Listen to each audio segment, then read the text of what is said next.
Hello, everybody. In the last week, we've made arrangements with Nigel Farage, who is the man who took Great Britain out of the European Union with Brexit and who now runs a political party in the UK called Reform. The aim of Reform is to shake the Conservatives up, let's say, and return the classic Liberals and the moderate right to something approximating, what would you say, an orientation that's actually based on the fundamental principles of Western civilization itself.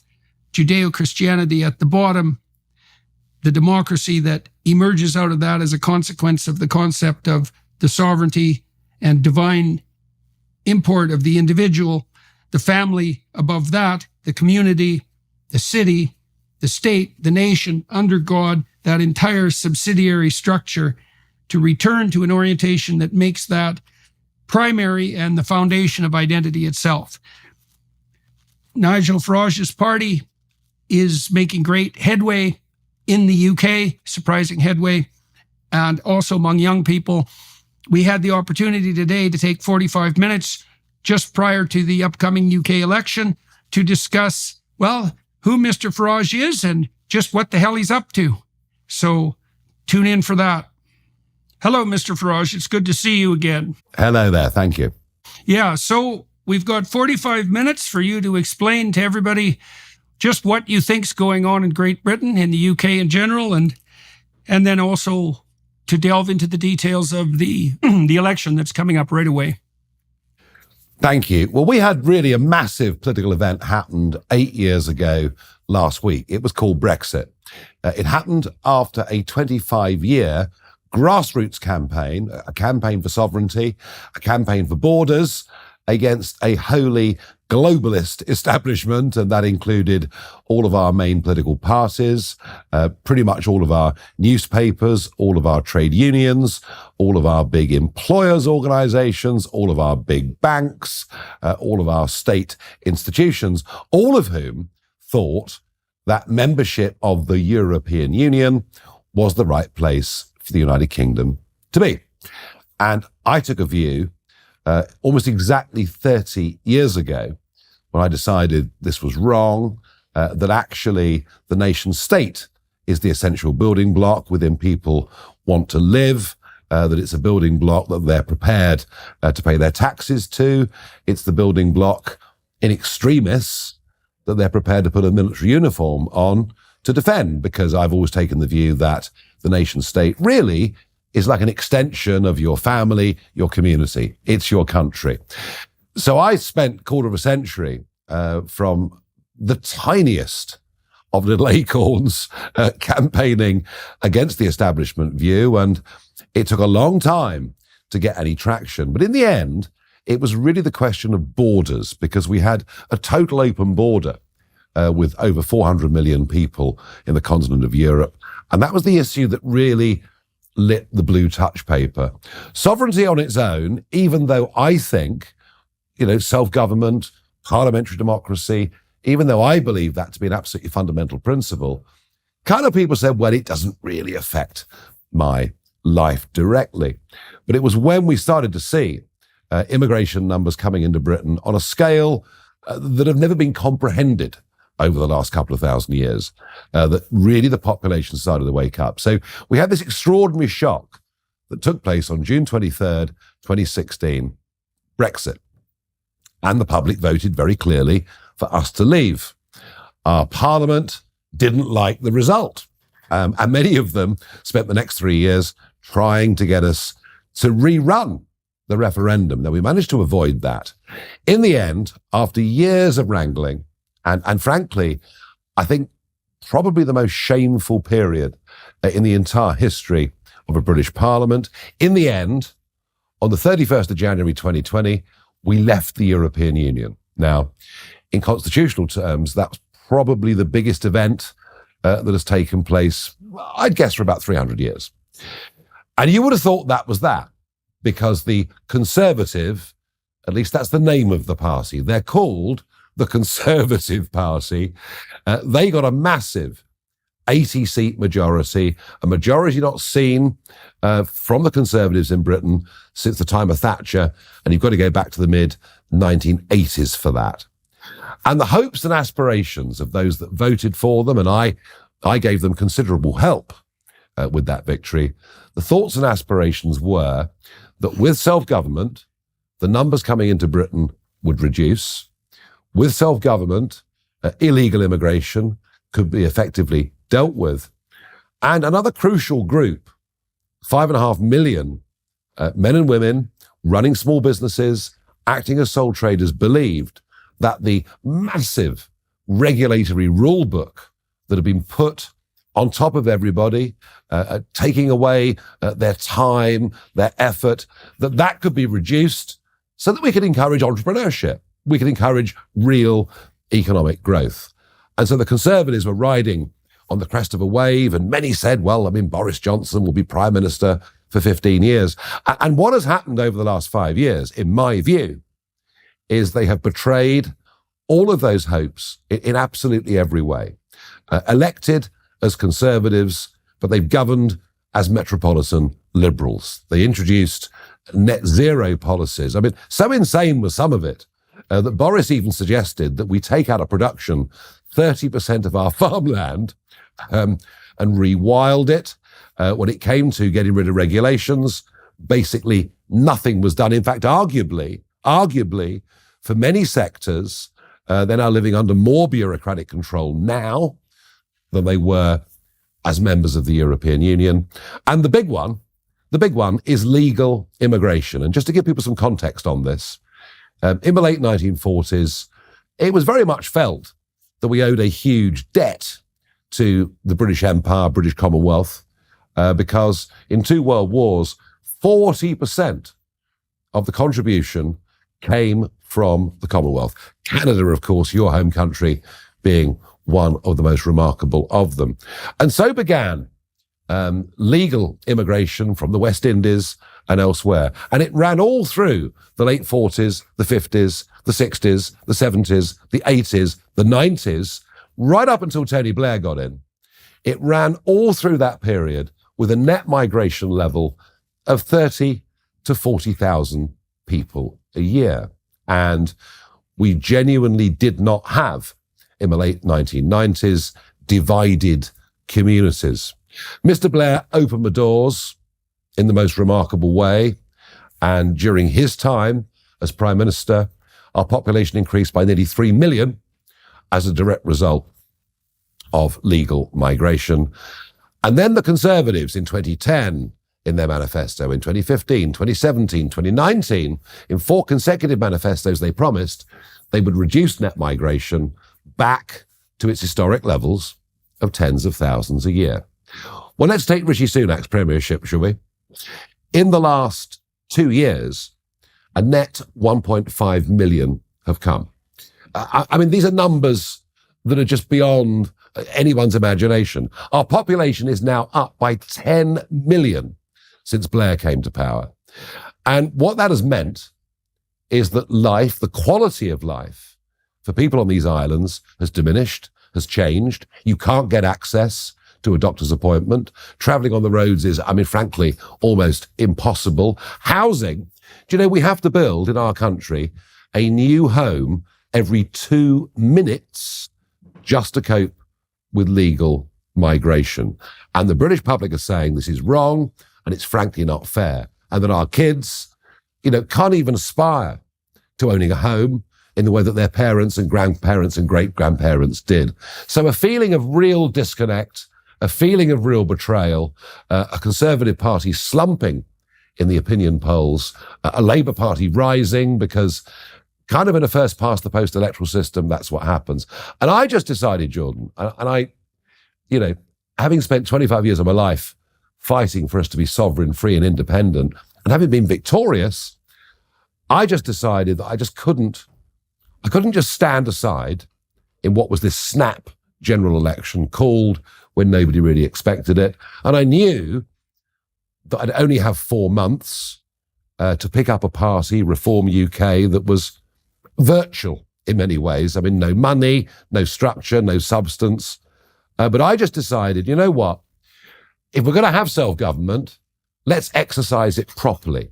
Let's exercise it in the interests of our people. So I decided a month ago I would, plant my flag in the sand and put myself forward for the election. So that is why I'm here. I think the disconnect that exists between our political and media class in London and the rest of the country has never been bigger. And this is, for me, just the first step.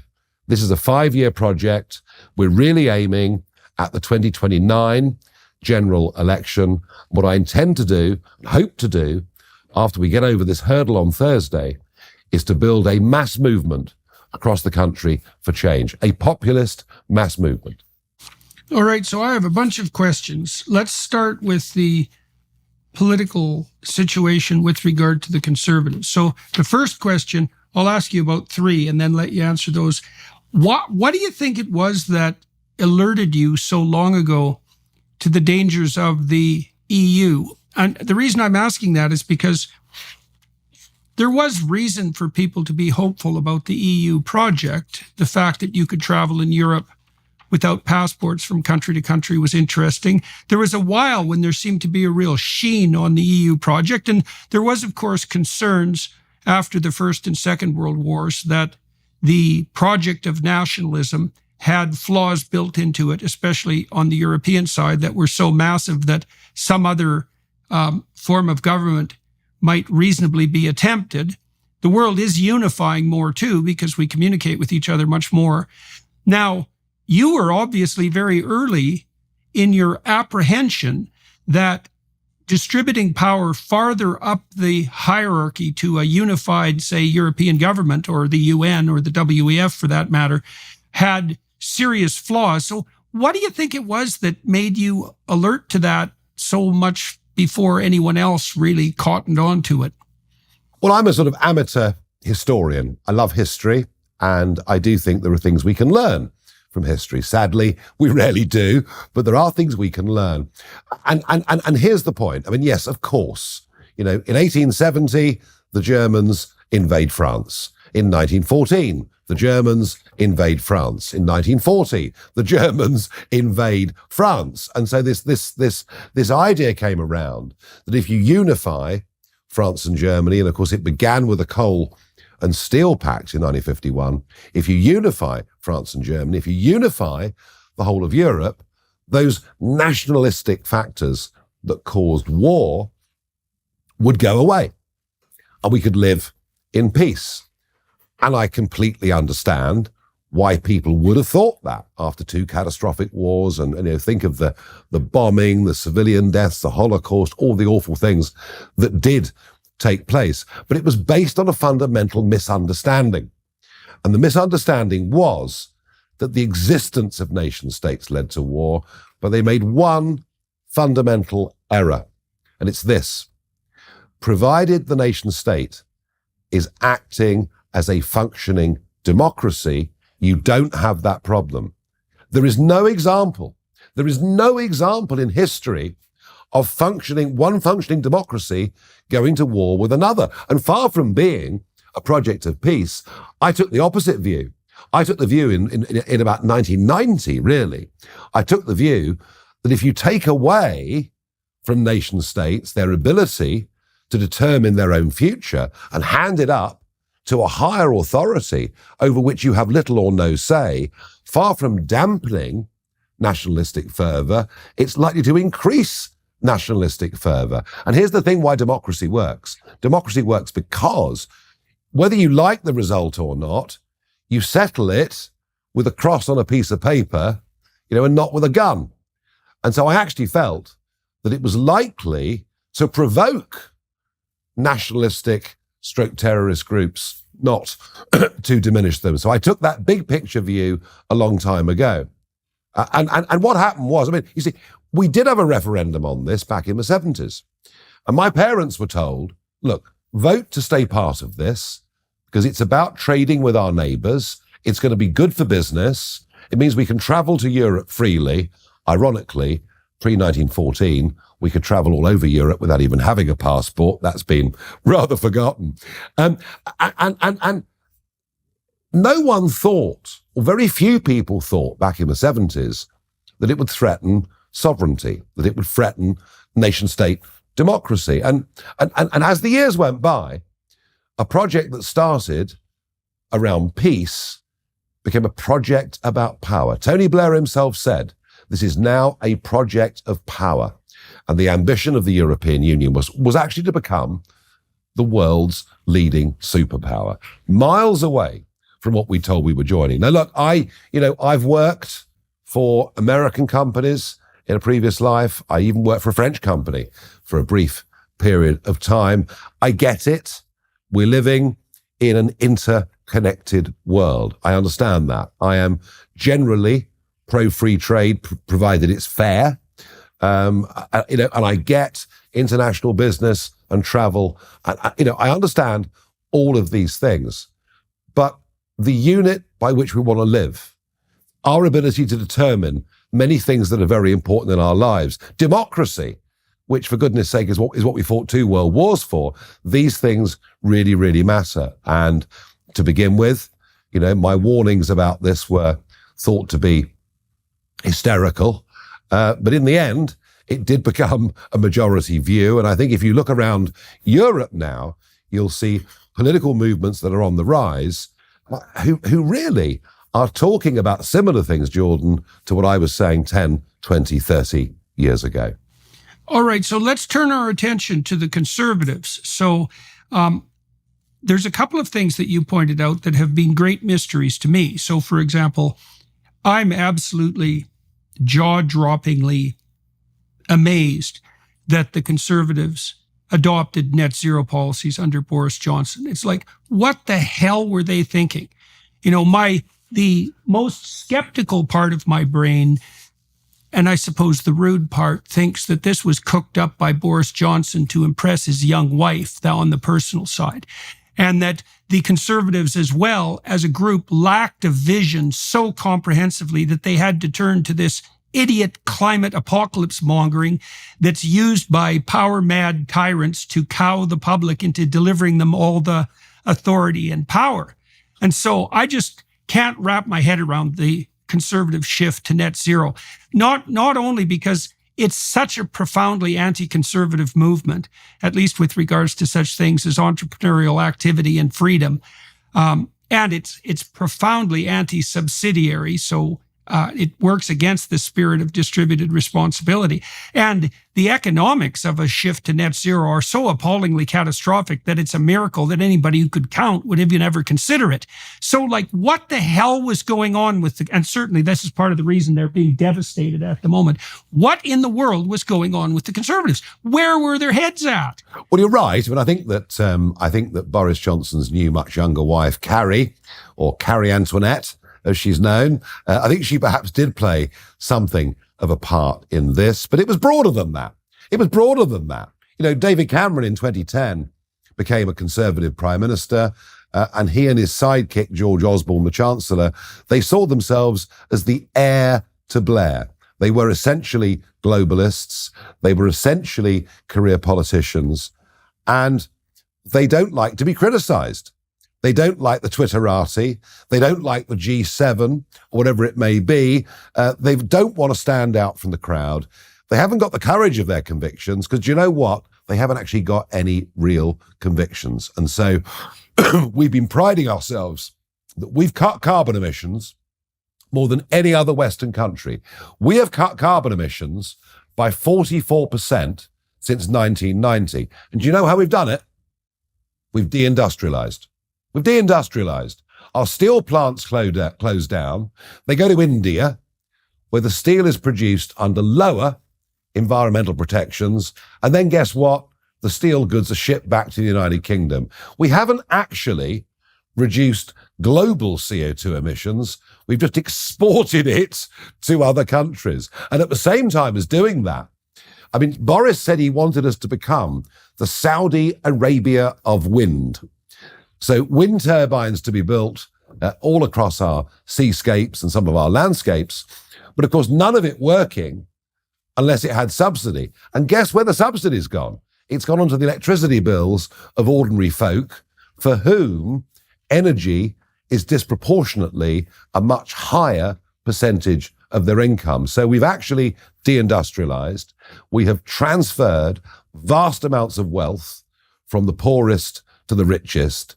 And even in terms of a CO2 debate and emissions, frankly, globally, we've achieved almost nothing. And I think it's a combination of woolly thinking, but above all, cowardice. And this is really my complaint about the so-called Conservative Party. They are cowardly. They want to be popular amongst the right circles in the smart dinner party set in London. They can't stand the pile-on that happens on social media, and they're in politics, and you'd think they're still, in a university debating society. It's all a great big game. It's all about climbing the greasy pole. It's not about conviction. Let me ask you about carbon dioxide. I want to ask you a hard question. Many of the conservatives that I talk to now, small c conservatives, are beginning to push back against the climate apocalypse mongers, but they're still doing it pretty apologetically. And so, I've been looking at the data on carbon dioxide production for about 15 years, trying to sort it out. And my view as a scientist who's capable of assessing data is that if we were taking a dispassionate look at the situation, one that wasn't informed by the Club of Rome overpopulation doomsayers, for example, that we would conclude that by historical standards over periods of millions of years instead of thousands, the planet is actually in a pretty severe carbon dioxide drought, and that the influx of carbon dioxide from the fossil fuel industry into the atmosphere is actually a net ecological good. And the reason I think this is because there's one piece of data that leaps out at me that is so large that it seems to put everything else in the shadow. And that is that in the last 20 years alone, the planet has greened by an area factor of 20%. Which is twice as big as the continental United States. Now, that's not all. Not only has it got greener, and a lot greener, the places that got greener were primarily semi-arid areas. In fact, exactly the areas that the climate doomsayers said would turn into outright desert as the planet warmed. Not only were they wrong in the opposite direction. And then we could add to the fact, and this is like straight up NASA data, I'm not making any of this up, that crops themselves, the crops we depend on to eat, have increased their productivity by something approximating 15% along with this additional greening. And so I can understand environmental concern that any rapid transformation of the ecosystem, including the rapid production of carbon dioxide, is something to be alert to, because rapid change, it's difficult for biological systems to adapt to rapid change, let's say. But it seems to me that it's time for people who are not fond of the climate fearmongers to not be apologetic about their opposition. Quite the contrary. Now, I know this is I might be regarded as a rather extreme stance, but I'm curious about what you do think about the climate crisis per se. And already made the case that Britain's attempts to address it have done nothing but enrich India and China and likely increase the amount of carbon dioxide in the atmosphere anyways because of the laxer environmental standards in those countries. I think that's true, but I'm not sure that gets at the issue as deeply as perhaps it might be addressed. So anyways, I'll put you on the spot with regards to that. Well, I don't understand the science of it, and I haven't studied that aspect of it as much as you have. I've looked more at what we're doing in the name of dealing with the problem, and my criticisms of that. But I would say this. I do find it extraordinary that people call carbon dioxide a pollutant. Because as I understand it, plants don't grow without carbon dioxide, and you're talking about the earth being much greener than it was. So I don't understand that. I've often asked the question, what about sunspot activity? Surely historically, when it comes to the planet heating up and cooling down, sunspot activity is a factor, and yet that doesn't get talked about. And then, of course, we've got volcanoes particularly underwater volcanoes in the Pacific Ocean. And from what I can understand of it, only 3% of carbon dioxide that's in our atmosphere is produced by man. So without delving deeply into the science, I do have some pretty big questions that I'm not afraid to ask. So let's turn to the Labour Party, if you don't mind. So I'm watching with apprehension as the UK populace wanders over the brink, going to elect a Labour government in all likelihood. This concerns me a lot because if the Conservatives have been overrun by globalist liberals with a progressive agenda, I can't imagine who's lurking in the background on the Labour side. Well, I can imagine because I worked in universities, so I actually know exactly who's lurking in the background. And so I'm very apprehensive about what a Labour government will do to the UK. And so what do you think a Labour government will do to the UK? Yeah, I mean, Keir Starmer has no leadership qualities whatsoever. He is devoid of any sort of charisma at all. And people do need a leader, that inspires them to a certain degree. He's kind of doing well because he's not the Conservatives, and there is revulsion. There is revulsion at them, a sense of betrayal about them. On the face of it, his manifesto on climate change is almost identical to the Conservatives. His manifesto on economics is almost identical to the Conservatives. But I think we know that what we'll see is trans ideology in the ascendancy. We'll see more legislation designed to divide us up into different groups rather than bring us together as human beings equal before the law. I look at his potential front bench of the top ministers. I see very little competence whatsoever. He's almost going to win by default, as opposed to, a big enthusiastic wave of support. And so in some ways, I think there's every opportunity for this just to be a one-term Labour government. There'll be no honeymoon. There'll be no sort of after-victory glow. He faces a big set of problems, the ones I mentioned earlier, the population explosion, the fact our public services don't work, the fact young people can't get a house and even their rents take up over half of their income. And he won't have the solutions to any of it. He's campaigning on a slogan of change, but actually it'll be more of the same, just ever so slightly worse. So here's the opportunity. The opportunity is to reshape the centre-right of British politics, to be where the silent majority actually are.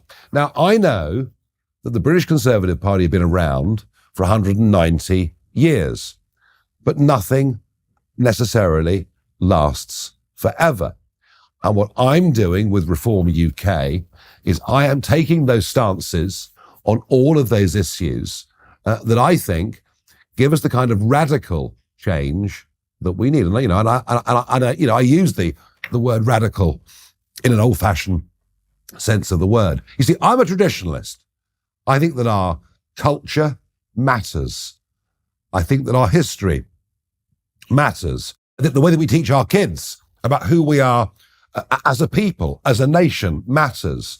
I think understanding the Judeo-Christian principles that underpin, frankly, all of our civilization, I think that matters. And yet, I believe you can be a traditionalist whilst recognizing that your institutions need to be brought into the 21st century, and that can be done, and one is not inconsistent with the other. So my goal is to reshape the centre-right of British politics into a form that actually stands for the sort of things that you and I would believe in, and becomes electable and wins in 2029. Sometimes in life, things have to get a bit worse before they can get better. So let me go at you with the typical leftist radical critiques, let's say, of the UK. My country, Canada, insofar as it's a good country, has principles that are derived from the UK, and they're very functional. And I read a great book at one point called The Wealth and Poverty of Nations by a guy named Landis, a historian from Harvard, who pointed out that in the Western Hemisphere, if you were a country in the modern world that was settled by France, Portugal, or Spain, you were poor. Whereas if you were a country that was settled by Great Britain with British institutions, you were rich. And that struck me, and still does, as highly probable. And so the radical leftists would say Britain has a dreadful colonial past, that the capitalist enterprise marginalizes the poor and other marginalized groups, obviously, that the time for nationalism is far gone, and you have to be something approximating an oppressive fascist to think otherwise. There's no brook whatsoever given for anything that smacks of Christian nationalism, which would be akin, I suppose, to your insistence that the nationalist project has to be embedded within or alongside the Judeo-Christian project. And so, well, those are fundamentally the criticisms. And so you said you're a traditionalist, you have a walloping flag sitting behind you. You've obviously been a staunch advocate of British sovereignty for forever, and despite remarkable odds. So what case can you make, say, particularly to young people, for that serves as a barrier against the assault and accusations of the oh-so-moral radicals, but that also offers people a compelling invitation moving forward? What does Reform have to offer? Well, we believe in family, community, and country. We believe they're the three building blocks that matter to all of us, whatever age we are. And if you deny those, well, you're entitled to deny those. But it's rather important that through the education system, people don't just hear that argument, they hear the positive argument. And I think what progressivism is doing, it's confusing young people. I mean, young men are being told they can't be men. We've got England through to the quarterfinals of the European Championships as I speak. And they're being told, if you go to Germany, please don't drink too much beer. Please don't chant in the stadiums. Please don't sing songs that are funny but might cause offence. Please don't be young lads. I mean, that's effectively what we're telling people through this progressive agenda. And we're telling women, now look, what's the problem? You're in a changing room, you're in a locker room, and there's somebody there with male anatomy, but that person calls themselves a woman. So what's your problem? And then when we send a violent double rapist, to a woman's prison, we're telling women, don't complain. How dare you? That's transphobic. I mean, all this stuff does is totally confuse everyone. And then you can move on from that to the diversity and inclusion agenda, which says that companies, corporate companies, government organizations don't employ people on talent. No. You've got to fill your quotas according to race, ethnicity, sexual preference. And all we're doing here is we're dividing everybody up. We're putting them in pigeonholes. And far from bringing us together, actually all we're doing is causing ever greater division. And actually, and it goes back to your point about Landis, actually, the kind of society that we've evolved over these centuries, it may not be perfect, but you know something? It's a damn sight better than anybody else in the history of mankind has ever come up with. And when you see that nearly 25% of 18 to 24-year-old Islamic men and women born in this country now think jihad is an acceptable principle, you realize that if we're not careful, this progressivism is going to destroy our society as we know it, lead to chaos, and make us poorer. That's the case to put to young people. And you know what's exciting? What's really exciting about this is all through my years of battling for sovereignty and borders, my supporters were over 45, over 50. Now, despite the fact this political party has only been active for a month, I've just seen polling today suggesting that reform and what I stand for is now the second most popular amongst the younger generation in this country. And actually, I believe that within a short space of time, our objectives, our goals, our policies, our thoughts, our feelings, our principles can become the number one amongst young people in this country. And I've pretty much given up with the millennials. They're gone. They're gone. I mean, they talk about work-life balance and, no one wants to get out of bed in the morning and they think the state owes them a living. I'm seeing amongst Gen Z something very, very different.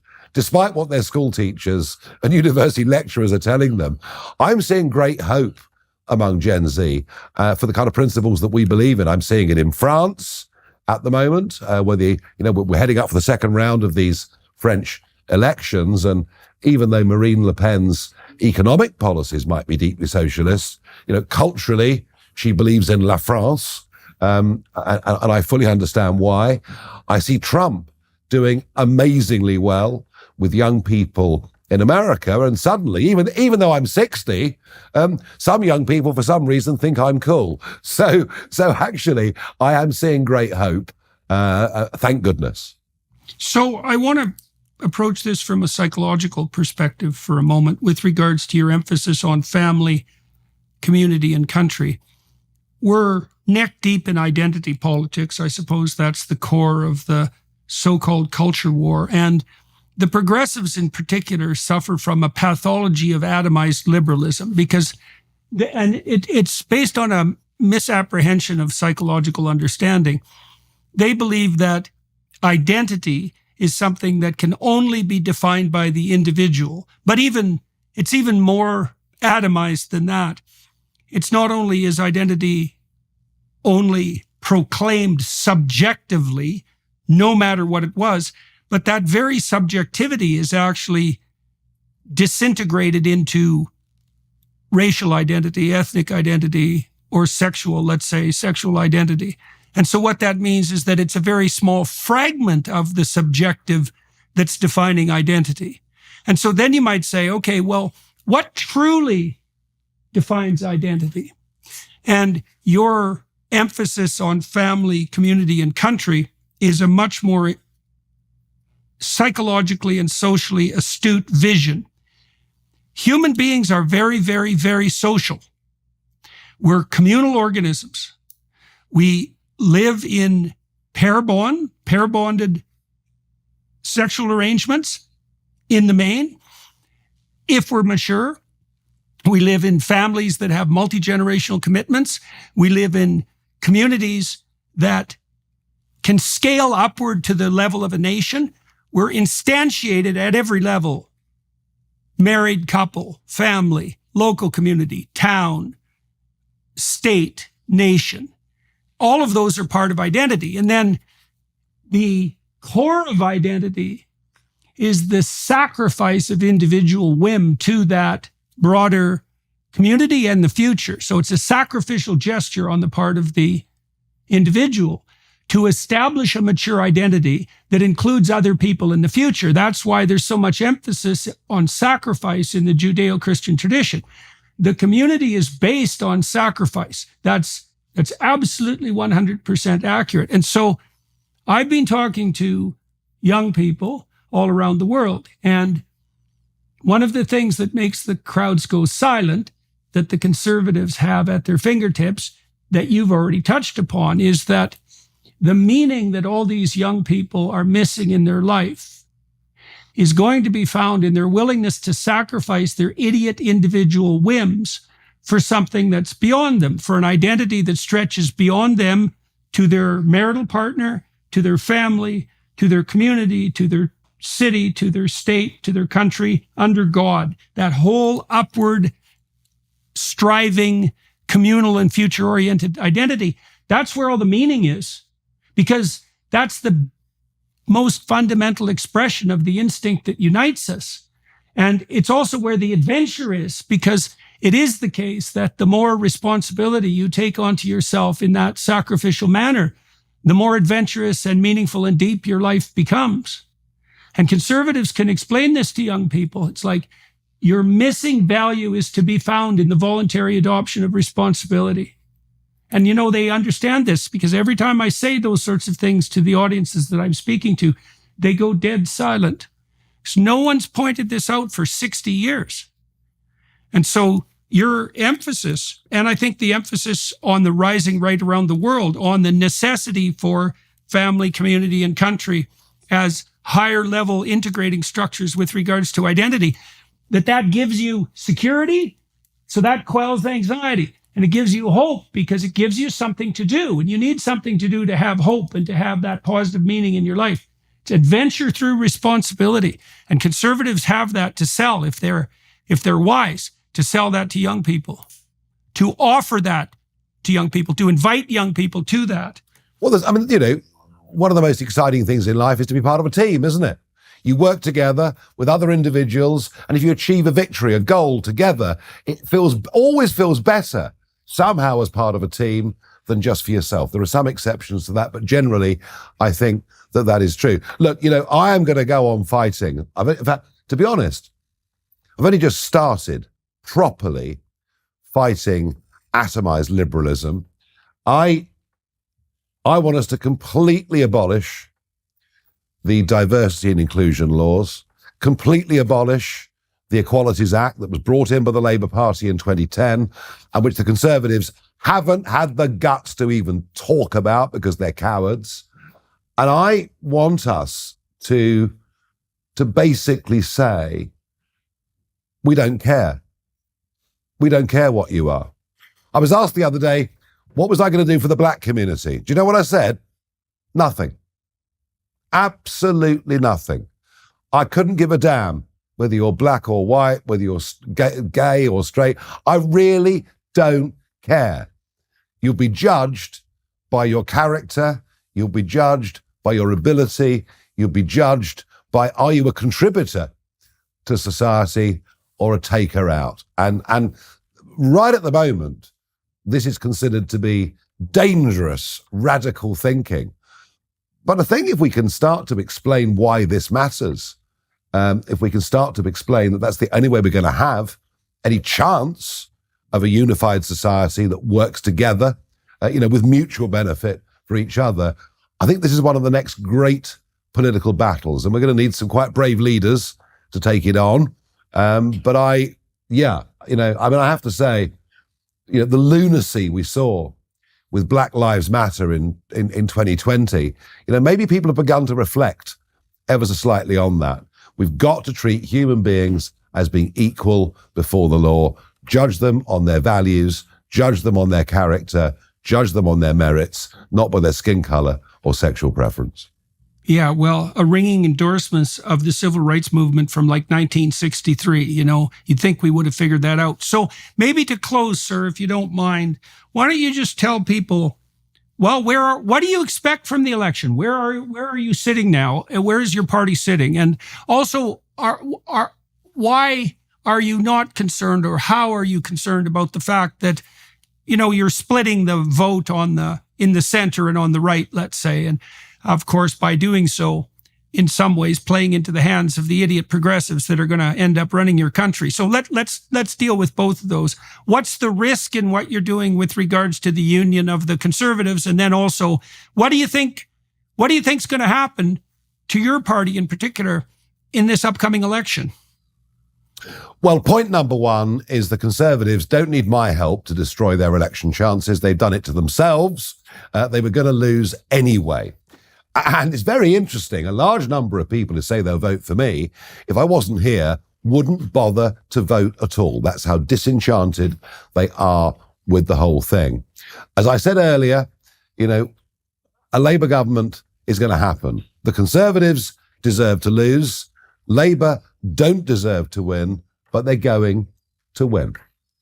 What I'm doing here is putting a first big marker down, albeit just in the space of a few weeks. We are going to get millions of votes. We are going to get our first people elected into that parliament. And I might remind people, just as happened to a party called Reform in Canada some years ago.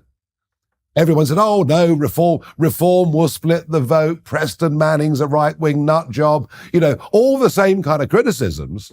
And in the end, Reform won. And as you know, Stephen Harper proved to be a very good prime minister in many ways of Canada, having first been elected as a Reform MP and then effectively doing a reverse takeover of the very tired and increasingly progressive Conservative Party. I am trying to do something very similar to what Reform did in Canada all those years, 30 years ago. And to be honest with you, it's one of the reasons I chose the name Reform UK, seeing inspiration from what happened when common sense got back into Canadian politics. Sadly now long disappeared under Trudeau. So look, we're going to get, yes. You know, I mean, we're going to get millions of votes. We're going to win those seats, but I'm going to do this differently. This is not going to be just about what we can do in Parliament.